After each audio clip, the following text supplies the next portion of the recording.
Have you ever found yourself, caught in all this investment advice, wondering if there's like one single path, the best path to building wealth? Oh, constantly. You hear it all the time, right? Yeah, like one guru is all about crypto, another says, no, stick with stocks, and then there's always real estate. Exactly. You've got big names, Michael Saylor pushing crypto hard, then Warren Buffett, the classic stock champion. And Donald Trump, well, his name is practically synonymous with real estate empires. Right.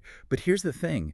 What works for them, with their, let's be honest, vast resources and maybe different risk levels, that might not be the right playbook for you. That's the core issue, isn't it? It feels like this complex decision gets boiled down to finding the one true way. Which just isn't realistic. And the whole landscape is shifting under our feet anyway. I mean, look at the last 5 years. Bitcoin exploded, like over 1,000%. Crazy numbers. And real estate. U.S. real estate maybe up, what, 50%? And the stock market maybe around 120%, give or take. So big differences, but also big numbers across the board. Huge.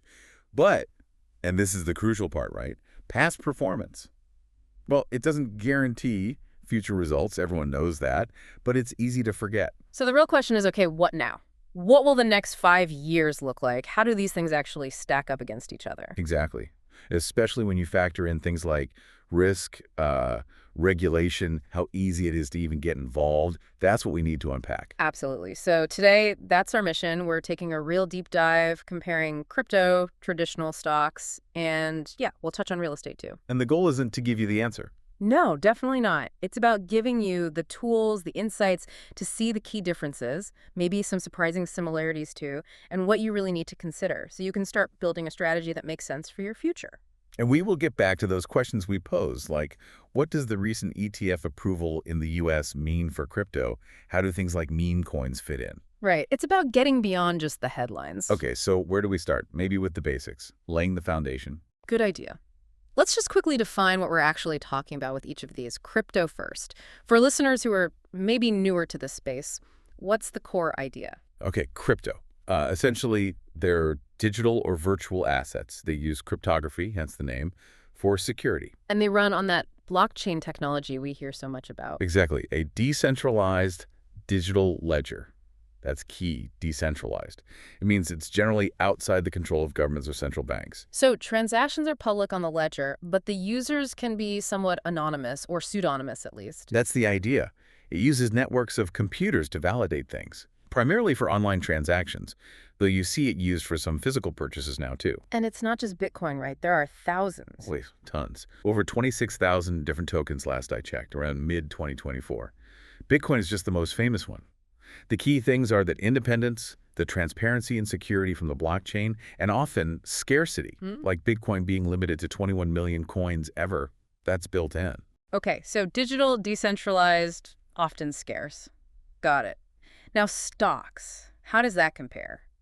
Feels like a totally different world. Completely different paradigm, really. Yeah. Stocks, or equities, represent actual ownership in a company. You buy a share, you own a tiny piece of that business. So you own part of their profits, maybe get dividends, sometimes voting right. Precisely. You're sharing in the company's success or its failures. They're traded on established stock markets, the NYSE, NASDAQ. And their value is tied to Company performance, mostly, how well it's doing financially, but also broader things. The economy, industry trends, even political events can affect stock prices. It's tied to a tangible business. And it has a much, much longer history than crypto. Centuries longer, which gives it a perceived stability, relatively speaking. Okay, before we dive deeper into comparing those two, let's quickly bring in real estate again. It's often seen as the classic hard asset, right? Absolutely. It's tangible. You own land, bricks, mortar, windows, something physical. And the appeal there is Usually twofold. One, potential cash flow from rent. Two, the property might appreciate in value over time, although that's often very specific to the location. and I hear a lot about tax benefits. That's a big one, yes. Things like depreciation or the 1031 exchange in the U.S., which lets you defer capital gains taxes if you reinvest in another property, major advantages there. But it takes a lot more capital up front, usually. Generally, yes. And it's often more hands-on, more management required, even if you hire a property manager. It's not as passive as just holding a stock. Okay, so we have the digital realm with crypto, the corporate ownership with stocks, and the physical asset with real estate. three distinct categories. Definitely. Now, let's get into the comparison. People often focus on the differences, but are there actually similarities in how you might approach them as investments? Yeah, there are. And it's important not to overlook them. Yeah. At a basic level, both stocks and crypto offer the potential for capital growth. You're hoping to buy low, sell high. That's the fundamental goal for many investors. All right. Whether you're holding long-term or trading short-term. Exactly. You can apply long-term strategies like dealing in crypto, just holding on through the ups and downs, or short-term trading like day trading or swing trading in both markets. And both can be used for diversification, theoretically. Yes, adding either to a portfolio can help spread risk. Though how well they diversify is a whole other discussion, especially with crypto becoming more correlated sometimes. Okay. And both involve risk, obviously. Prices fluctuate. Absolutely inherent risk and unpredictability in both. They're also both influenced by similar macro factors: market sentiment, big news events, economic data releases, geopolitical stuff. Can you use similar analysis tools? You can try. Things like fundamental analysis, technical analysis, looking at charts, and sentiment analysis, trying to gauge the market mood. People apply those to both stocks and crypto, though how effective they are can differ. Okay, so some common ground in the goals and influencing factors. But let's get into the weeds now, the differences. This is where it gets really interesting for deciding on a strategy. Right. The absolute core difference is the asset type. We touched on it, but Yeah. stocks, ownership in a business, crypto's digital value, maybe a currency, maybe a platform, real estate, physical stuff. That foundational difference drives everything else. Which leads to the value drivers, right? What actually makes the price go up or down? Completely different. For stocks, it's largely about the company's health earnings, profits, growth prospects, management quality, competition. For crypto, it's more complex and debated. Like what? Supply and demand, definitely. Technological adoption is the network actually being used. Market speculation is huge. Perceived future utility. And then you have meme coins, where value seems driven almost entirely by community hype and social media trends. Very different from analyzing a company's balance sheet. And the history, we mentioned that. Centuries for stocks, barely over a decade for crypto since Bitcoin started in 2009. That lack of history for crypto makes long-term predictions incredibly difficult. We just don't have much data compared to stocks. Which probably ties into regulation. Directly. Stocks operate within highly regulated systems. Think the SEC in the U.S. Rules about disclosure, trading, investor protections are well established. Crypto, it's still a patchwork. Even with the new ETFs. The ETFs for Bitcoin and Ethereum in the U.S. are a huge step towards legitimacy and regulation, yes, but globally, it varies wildly. There's still a lot of regulatory uncertainty, which is a risk factor in itself. Okay, but one area where crypto seems to have an edge, maybe because of less regulation, is market access. Ah, yes, the 20/20/47 nature. Stock markets have set hours, they close on weekends, holidays. Crypto markets, they never stop. Trading is continuous worldwide. Which sounds great, but maybe also exhausting. It can be both.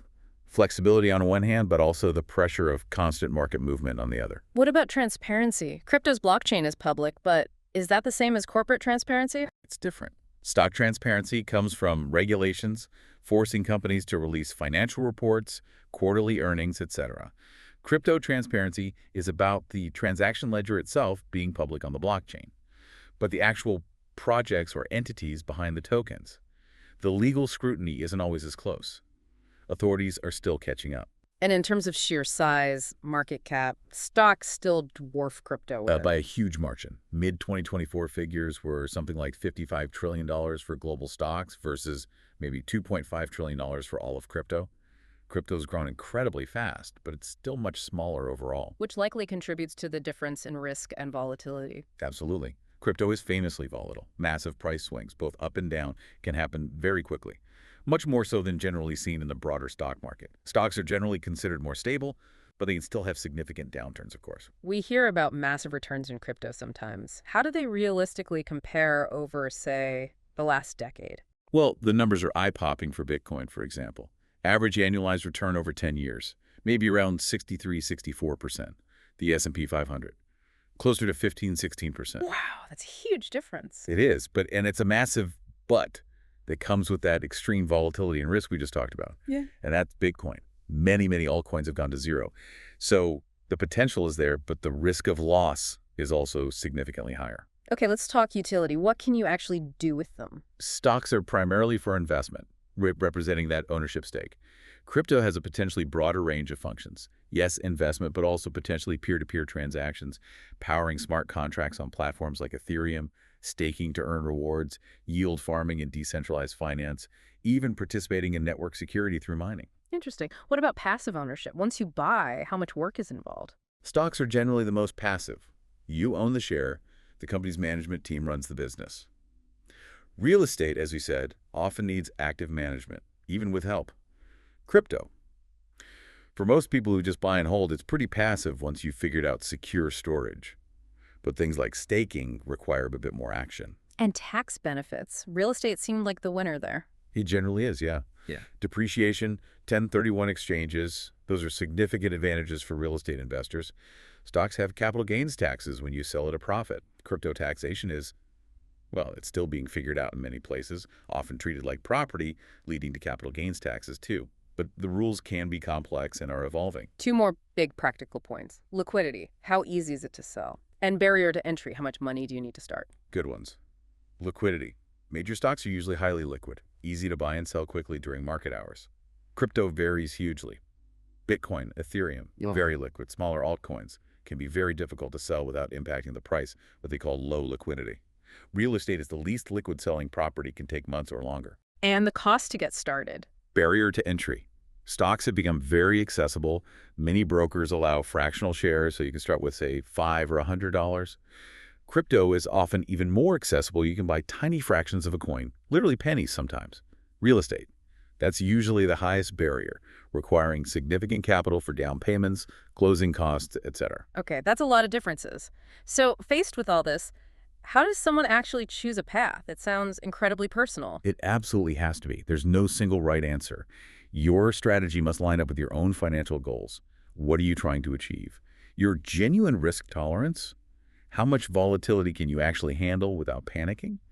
And your investment experience and time horizon. Time horizon is key, right? Are you investing for next year or for 30 years from now? Huge difference. Short-term trading is very different from long-term investing based on conviction in the asset itself, whether it's a company or a blockchain network. And even within crypto, you need different strategies, don't you? You wouldn't treat Bitcoin the same as some new meme coin. Not at all. You have to differentiate. Are you looking at something like Bitcoin or Ethereum, aiming for long-term growth driven by adoption and network effects? Or are you speculating on something like a meme coin or the latest AI-related token, which might be driven purely by hype and social media momentum? Very different risk profiles and potential outcomes. Is there a strategy that works well across the board, maybe to manage that volatility?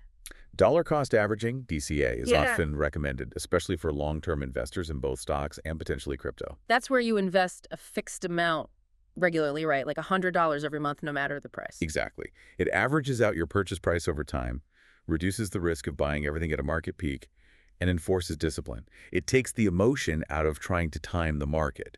You know, investing consistently, say, 100 baht a month in Bitcoin over 5 years, even through ups and downs, could potentially build up to a significant amount, like maybe 18,000 baht, just as an example of the principle. Okay, but even with strategies like DCA, we need to revisit the risks and disadvantages because they're significant. Let's be clear about those. Absolutely crucial for crypto. We've hit volatility hard, but it bears repeating it's extreme. Regulatory risk is ongoing. Actions by one country can impact a global market.